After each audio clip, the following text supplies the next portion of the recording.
CBS 뉴스는 CBS 홈페이지 cbs.co.kr이나 노코뉴스 홈페이지 노코뉴스.co.kr, 스마트폰 애플리케이션과 팟캐스트를 통해 다시 보고 들으실 수 있습니다. 부산 소식입니다. 최근 보행자 2명이 숨지는 사고가 난 해운대구의 한 도로가 이미 어린이 보호구역으로 지정돼 있었던 사실이 뒤늦게 드러났습니다. 예산 문제로 한 달 넘게 표지판조차 설치하지 않은 해운대구청이 1억 원에 가까운 예비비로 직원 가구와 사무용품을 산 것으로 확인됐습니다. 김혜민 기자입니다. 지난 12일 부산 해운대구에서 차량이 인도로 돌진해 행인 2명이 숨지는 사고가 난 도로는 한 달 전 어린이 보호구역으로 추가 지정된 곳입니다. 하지만 현재까지 속도 제한 표지판 등 교통시설물 설치는 이뤄지지 않은 상태입니다. 담당 지자체인 해운대구청은 추경을 통해 예산을 확보하느라 관련 절차가 늦어졌다는 입장을 밝혔습니다.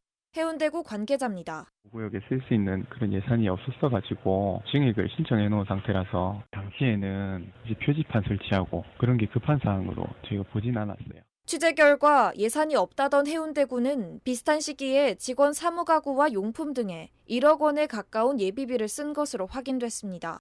관련법 개정으로 올해 평년보다 많은 공무원이 한꺼번에 임용됐고 이 때문에 부득이하게 예비비를 사용했다는 게 구청 설명입니다. 하지만 지역에서는 재난 등 긴급한 상황에 쓰려고 마련한 예비비를 어린이 보호구역 안전시설물 설치에는 사용 검토조차 하지 않고 충분히 예측 가능한 사무기구 구입에 사용한 의사결정이 적절하냐는 비판이 나옵니다.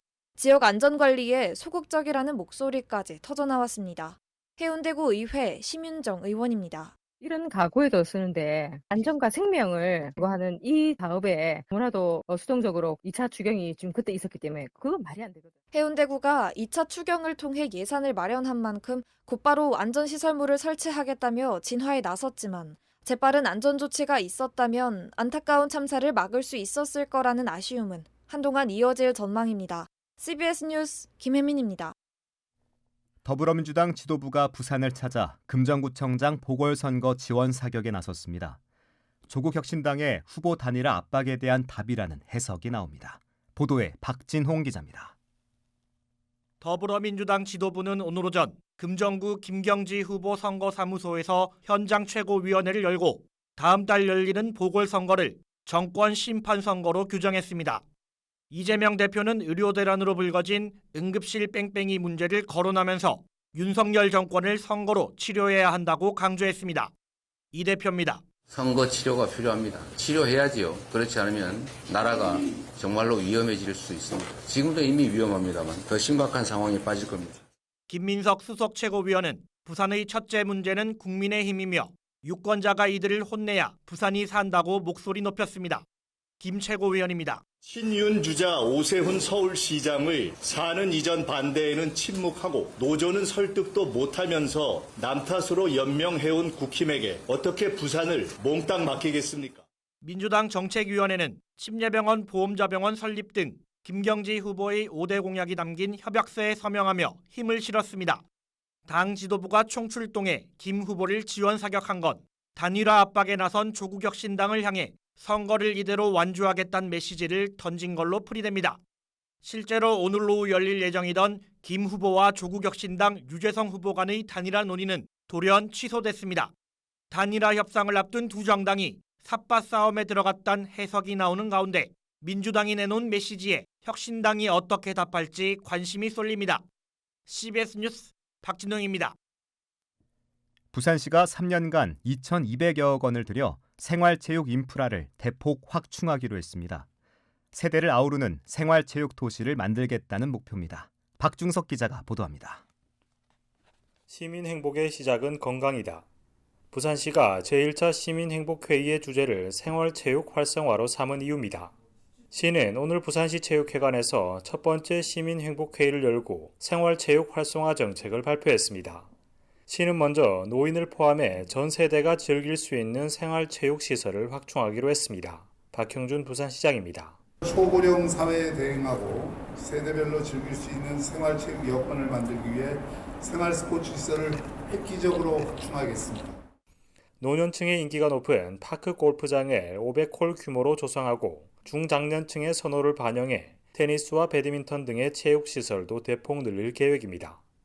국민체육센터와 멀티콤플렉스 스포츠센터, 어르신 복합 힐링파크 등 지역 거점형 종합체육시설도 만듭니다.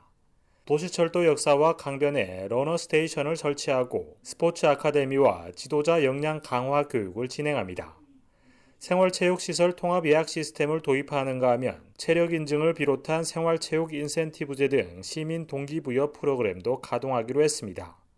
시는 이 같은 생활체육 활성화 정책을 위해 올해부터 3년간 모두 2,237억 원을 투입할 계획이어서 생활체육이 15분 도시 부산 구현의 한 축을 담당할 것으로 기대됩니다. CBS 뉴스 박충석입니다. 더불어민주당 이재명 대표를 흉기로 찌른 혐의로 기소돼 1심에서 징역 15년을 선고받은 67살 김모 씨가 항소심에서 합의 의사를 밝혔습니다. 오늘 부산고법 형사 2부 심리로 열린 항소심 첫 공판에서 김 씨 측은 이 대표에 대해 사과 외에 금전적인 보상을 생각하고 있으며 합의가 안 되면 공탁도 고려하고 있다며 재판부에 양형 조사를 요청했습니다. 이에 대해 검찰은 감형을 위해 신청한 걸로 보여 적절하지 않다는 의견을 냈으며 재판부 역시 갑자기 법원에서 피해자에게 양형 조사관을 보내 연락하는 게 적절한지 의문이라며 양형 조사 신청을 숙고해달라고 권고했습니다. 부산에서는 중고등학교에 비해 초등학교에서 학교폭력 피해가 많은 것으로 나타났습니다. 부산시 교육청이 오늘 발표한 2024년 1차 학교폭력 실태조사 결과 학교 급별 피해 응답률은 중학교 1.4%, 고등학교 0.4%, 초등학교는 4.4%로 나타났습니다. 이 같은 수치는 중학교와 고등학교는 전국 평균보다 낮은 것이지만 초등학교는 0.2%포인트 높은 겁니다. 특히 부산 지역 초등학교의 경우 학교폭력을 당했다는 응답률이 지난 2020년 1.5%에서 2023년에는 4%까지 증가했고 올해 0.4%포인트 더 증가한 것으로 집계됐습니다. 부산경찰청 반부패 경제범죄수사대는 도시철도 양산선 공사에 수입 부품이 납품됐다는 주장이 제기돼 내사를 벌이고 있습니다. 경찰과 부산교통공사는 전차선에 열차로 전기가 흐르는 것을 막는 부품을 납품한 업체가 규정에 따른 국산이 아닌 수입산 완제품을 들여와 납품했다는 주장을 접수한 것으로 알려졌습니다. 날씨입니다. 부산은 내일 대체로 맑다가 오전부터 구름 많아지겠습니다.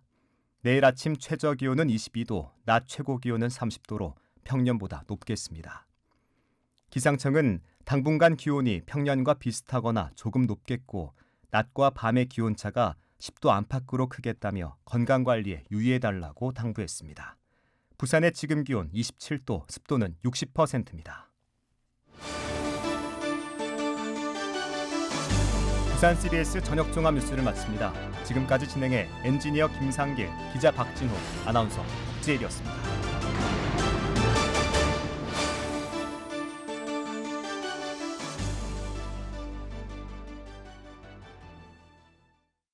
CBS